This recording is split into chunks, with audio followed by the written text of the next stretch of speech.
Semoga ilmu yang Ibu sampaikan kepada kalian bermanfaat dan juga bisa diterapkan dalam kehidupan sehari-hari dan bermanfaat ya. Dan juga agar ilmu yang kalian dapat bisa berkah di dunia dan di akhirat.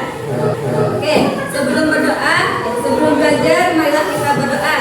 Dipimpin oleh ketua kelasnya, boleh? Ibu silakan.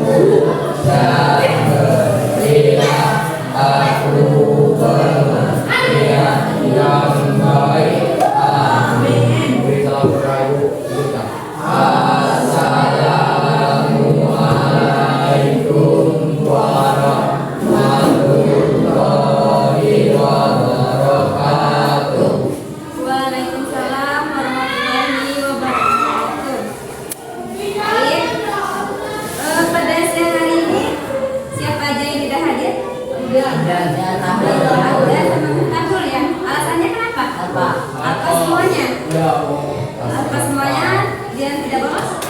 Tidak ya. Memang dari pagi tadi hadir. Semoga keduanya bisa ikut hadir ya dalam pembelajaran kita seterusnya nanti. Oke?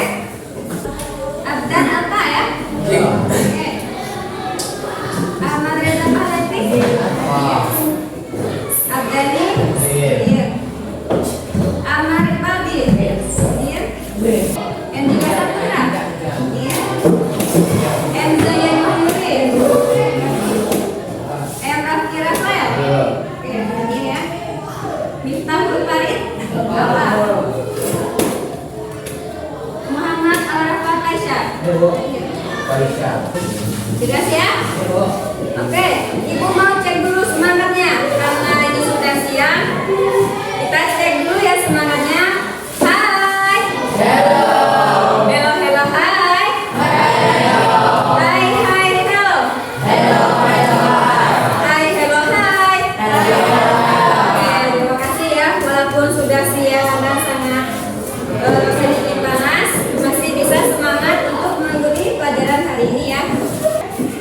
Ibu akan bacakan dulu tujuan pembelajaran hari ini, yaitu peserta didik dapat menjelaskan yang pertama ciri-ciri ilmiah populer ya tentunya, yang dimana agar kalian bisa menemukan dan juga memahami gaya bahasa yang digunakan agar mudah dipahami dan dicerna tentunya oleh kalian sendiri dan juga oleh orang lain tentunya ya. Yang kedua yaitu memiliki judul yang menarik, yang mana isinya logis dan penutup atau kesimpulan yang menarik. Isinya berupa topik sains atau penelitian disajikan secara ringkas dan menarik. Dan yang terakhir yaitu diharapkan kalian juga bisa menyebutkan kata atau mengacu pada sumber yang kredibel dan terpercaya. Kalian sudah mengetahui apa yang dimaksud dengan ciri-ciri secara sederhana? Ya, sebagai contoh opsi A mempunyai ciri-ciri seperti ini. Ya, kata lain dari ciri-ciri itu bisa jadi karakteristik dan juga bisa jadi sikap dan juga apa lagi? Ciri khas. Oke. Jadi sudah kita mengetahui ya. Tadi ciri-ciri karya ilmiah ada 4 ciri ya. Yang pertama ada apa? Ada pendapat penulis. Ya, ada pendapat penulis. Alasannya, penjelasannya. Dapat mengupas sudut padat atau penjelasan penulis tentang suatu hal. Oke, di sini sudah tertera ya. Yang pertama yaitu ada pendapat penulis yang dimana merupakan sudut pandang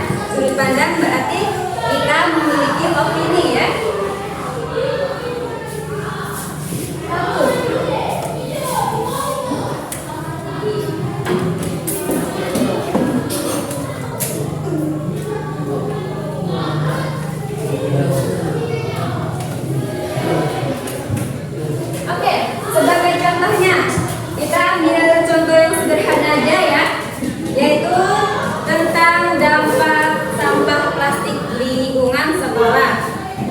Nah, karena contohnya itu, jadi apa pendapat penulisnya tentang dampak sekolah bagi lingkungan kita?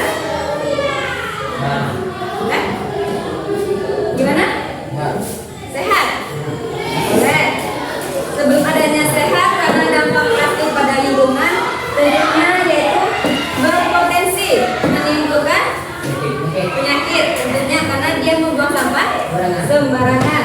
Ada lagi yang ditambahkan, yaitu adanya pencemaran lingkungan sekolah dan juga adanya penyakit tadi ya. Oke, sudah mengerti? Belum? Insya Allah. Oke, yang kedua, ada apa? Adanya bukti. Di mana? Ada bukti. Pernyataan mengikuti bukti-bukti yang mendukung pendapat penulis. Oke, yang kedua yaitu ada bukti.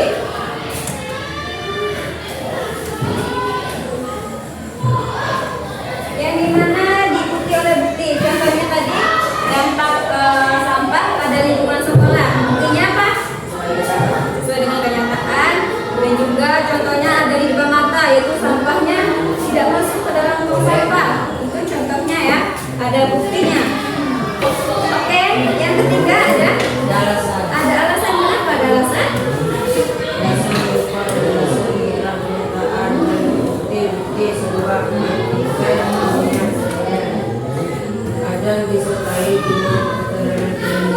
Ya, baik. Yang ketiga tentunya ada alasan ya. Yang ketiga adanya alasan. Oke, dalam contoh dampak sampah plastik di lingkungan sekolah, tentunya ada alasannya kenapa? Karena agar sekolah kita terlihat bersih, enak dipandang, enak ditengok, gitu kan?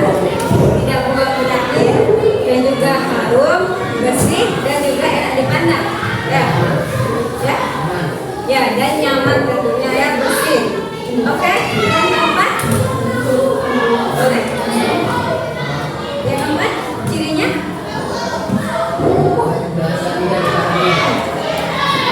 Adik-adik ya.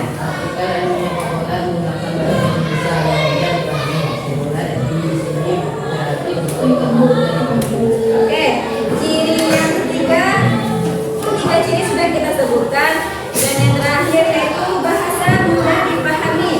Yang keempat ya.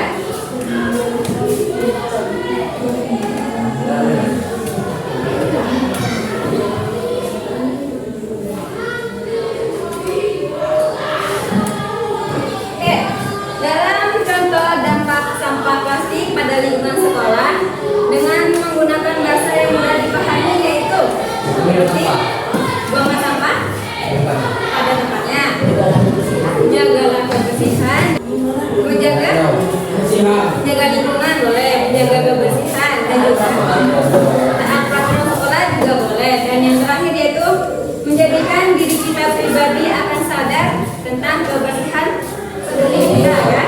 Oke.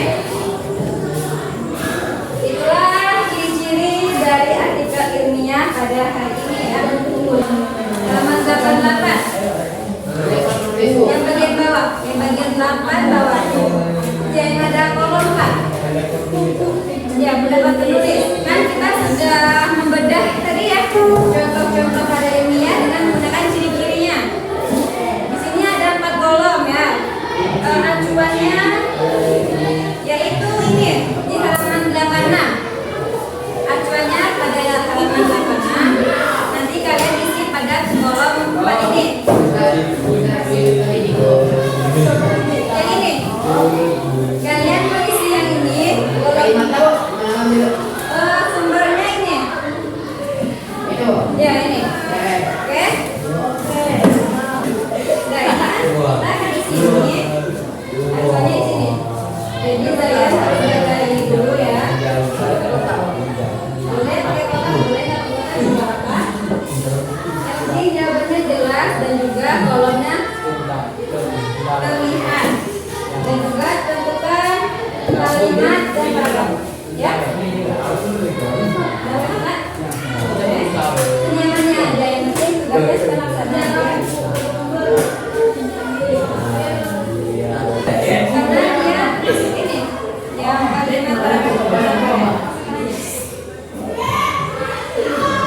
Kalau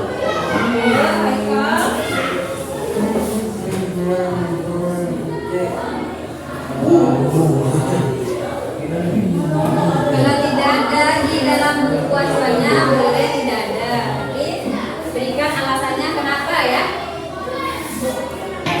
Assalamualaikum warahmatullahi wabarakatuh. Waalaikumsalam warahmatullahi wabarakatuh. Saya tadi akan menjelaskan tadi pada ini yang tentang ayat meyakinkan. Ya. Masih dalam teks kalimat posisi dalam artikel. Pendapat penulis ada sudah di Jepang adalah yang mengalami kesulitan baik dari segi fisik maupun mental. Bukti yang mendukung pendapat ada karena mereka memiliki keterbatasan kebutuhan yang berbeda-beda baik fisik atau mental. Alasan yang mendukung pendapat tersebut ada karena peserta didik difabel sudah selayaknya dapat layanan khusus saat berinteraksi di sekolah inklusi. Layanan ini seharusnya tidak hanya datang dari guru pendamping tetapi juga dari semua pihak sekolah. Baik itulah referensi saya hari ini. Mohon maaf dan salah. Saya akhiri wassalamualaikum warahmatullahi wabarakatuh. Waalaikumsalam warahmatullahi wabarakatuh. Kami bersama teman kita ya untuk mempresentasikan hasil ini. Kenalkan namanya. Kenalkan nama saya Muhammad Al-Rafamasya. Akan membaca hasil dari hari ini Tentang karya ini. tentang karya ilmiah. Pendapat penulis ada peserta didik di bawah dalam peserta didik yang mengalami keterbatasan baik dari segi fisik maupun mental. Bukti yang mendukung dapat ada diwakil adalah bukti halus untuk menggambarkan kondisi orang yang mengalami segala belok